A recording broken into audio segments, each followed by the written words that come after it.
புதுச்சேரி மாநிலத்தில் வாக்கு எண்ணிக்கை மையங்களில் செய்யப்பட்டுள்ள முன்னேற்பாடுகள் குறித்து நமது செய்தியாளர் ராஜு அளித்த கூடுதல் தகவல்களை தற்போது காணலாம். புதுச்சேரி மாநிலத்தில் உள்ள 30 சட்டமன்ற தொகுதிகளுக்கான சட்டப்பேரவை தேர்தலானது கடந்த 16ஆம் தேதி ஒரே கட்டமாக அமைதியான முறையில் நடைபெற்றது. புதுச்சேரி மாநிலத்தை பொறுத்தவரையில் மொத்தம் 930 வாக்குச்சாவடிகள் அமைக்கப்பட்டிருந்தன. அதில் 965 மின்னணு வாக்குப்பதிவு இயந்திரங்கள் பயன்படுத்தப்பட்டன. புதுச்சேரியை பொறுத்த வரைக்கும் மொத்தமாக 84.08% வாக்குகள் பதிவாகியிருந்தன. காரைக்கால் தெற்கு மாவட்டத்தில் குறைந்தபட்சமாக 75.1% வாக்கும், ஏனமில் 92.6% வாக்கு அதிகபட்சமாக பதிவாகியிருந்தன. இந்த சதவீதமானது கடந்த சட்டமன்ற தேர்தலை விட 2.11% குறைவாகவே இருந்தது.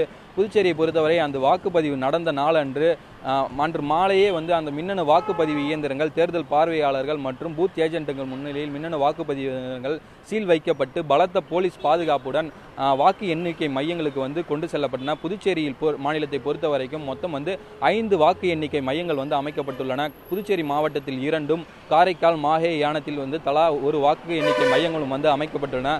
குறிப்பாக இந்த வாக்கு எண்ணிக்கை மையங்களில் இந்த மின்னணு வாக்கு பதிவு இயந்திரங்கள் வைக்கப்பட்ட இடத்தில் 3 அடுக்கு போலீஸ் பாதுகாப்பு போடப்பட்டுள்ளது.